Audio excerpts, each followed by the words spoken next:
자, 고생했습니다. 이제 마무리만 조금 하시면 되겠네요. 오늘 배운 거는요, 앞에 있는 내용부터 쭉 정리를 해본다면 뭐를 배웠죠? 2단원 첫 번째 기권에 대해서 오존층이 존재하기 때문에 층이 2개로 나눠지는 게 아니고 4개로 나눠진다고 배웠습니다. 맞죠? 그러면서 우리가 각각의 특징을 배우고 지구는 지구 복사, 태양 복사, 흡수하고 방출하는 양이 똑같기 때문에 평형을 이루고 있고요. 온실 기체 덕분에 점점 더 따뜻하게 데워지고 있다. 지구 온난화가 있다까지 배웠습니다. 그리고 두 번째 파트로서 대기 중의 물이라고 해서 새로운 용어들을 가지고 이제 수업을 해봤는데요. 자, 액체가 기체로 바뀌는 걸 증발이라고 할 거예요. 기체가 액체로 변하는 걸 응결이라고 합니다. 추워지니까 액체가 만들어진 거지, 물이 만들어진 거지, 응결인데요. 이렇게 응결이 시작하는 온도, 액체가 만들어지기 시작하는 온도를 이슬점이라고 했습니다.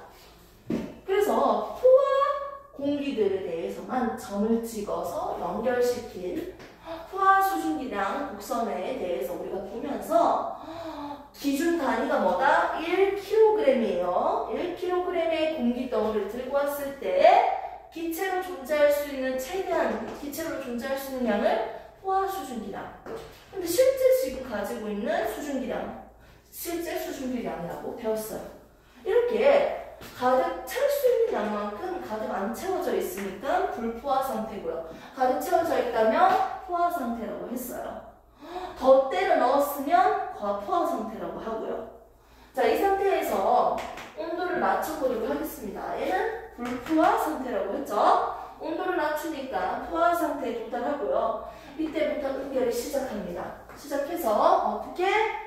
10도까지 온도가 낮아졌을 때 낮은 온도에서 수증기로 존재할 수 있는 양이 있죠. 처음에 넣었던 수증기량에다가 낮은 온도에서의 수증기, 포화 수증기량을 빼주면 액체로 존재하는 응결량을 계산할 수 있었습니다.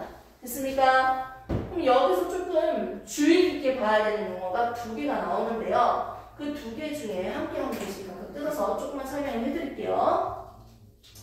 자, 먼저 첫 번째, 이슬점에 대해서 좀 더 봐야겠네요. 두 번째,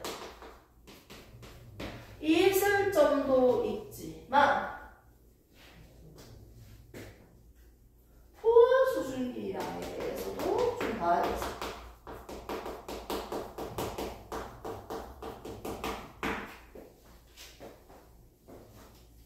이슬점은 어디에 의해서 변할까요?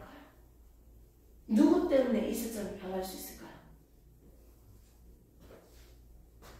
온도를 낮추니까 이슬점이잖아, 맞지? 그러면 지금 이 라인으로 점들이 존재한다면 이건 전부 다 온도를 낮췄을 때 다 여기 똑같잖아요. 아하! 현재 수증기량이 똑같으면 이슬점이 똑같네요. 됐습니까? 즉, 현재 수증기량에 의해서 영향을 받죠. 현재 수증기량, 실제 수증기량. 책에 있는 건 실제라고 적혀져 있으니까 실제로 적을게요. 실제 수증기량이 많으면 이슬점이 높다. 조금만 온도를 낮춰도 바로 응결이 되니까요. 그래서 현재 수증기량에 의해서 이슬점이 결정된다 라고 보시면 됩니다. 두 번째, 포화 수증기량에 대해서 한번 보도록 합시다. 포화 수증기량. 포화 수증기량은요, A의 공기는 포화 수증기량이 얼마다? 이 온도에서 포화 상태의 수증기량이죠. 포화 상태일 때의 수증기량이죠. 온도가 똑같으면, 즉 다른 점들을 그려볼게요.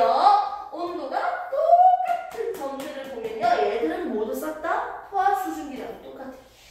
이 30도라는 온도에서는 포화 수증기량이 10으로 정해져 있잖아요. 온도가 달라진다면, 다른 온도로 그린다면 포화 상태일 때 수증기량이 달라집니다. 온도가 달라진다면 10도일 때는 포화 수증기량이 얼마? 5g이에요. 이런 식으로 20도일 때는 포화 수증기량이 7g이에요. 7g만 기체로 존재할 수 있다는 거지. 30도일 때는 10g만 기체로 존재할 수 있다는 거지. 온도에 따라서 포화 수증기량이 달라져요. 온도가 올라갈수록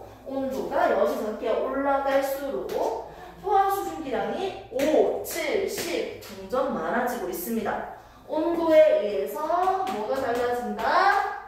포화 수증기량이 달라진다. 정리할게요. 온도가 올라갈수록 포화 수증기량은 많아졌죠.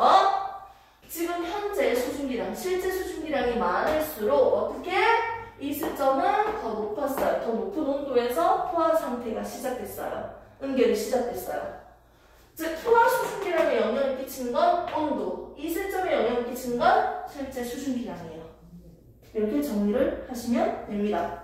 됐습니까? 이 내용은 이해가 안 가면 다시 보고 또 보시면 됩니다. 그 뒤쪽 넘기시면 됩니다. 상대습도의 개념을 우리가 배웠었는데요. 상대습도가 습해지기 위해서는요, 온도를 낮춰주시면 돼요. 온도가 낮아지니까 어떻게 돼? 상대습도가 불포화, 포화, 가포화 점점 습해지잖아요. 온도를 낮춰주면 습해진다. 또는 수증기를 더 때려 넣어주면 더 습해진다는 거지. 그래서 여기 적혀져 있죠? 온도를 낮춰주거나 수증기를 공급해주면 습해진다. 이렇게 볼 수 있습니다. 마지막 그래프 한 개만 보시면 이제 이 수업은 끝납니다.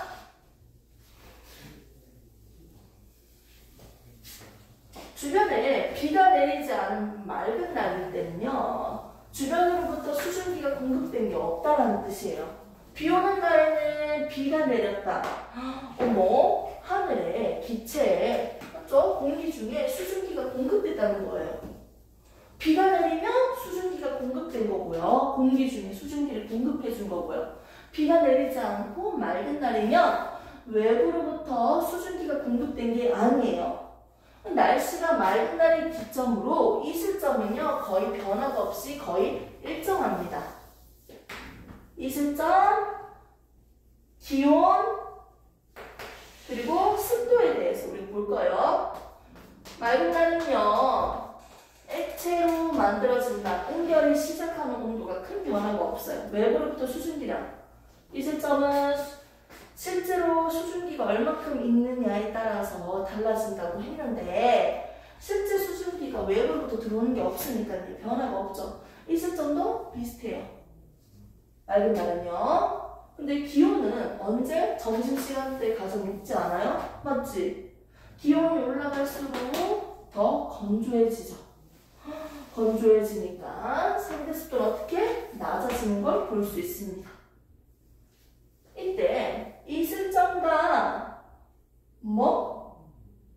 습도 얘들의 구간이 좁으면요, 어떻게 됩니까? 여기서 응결이 일어날 수가 있겠네요. 자, 이렇게 해서 우리는 옵션을 3개 봤습니다. 온도,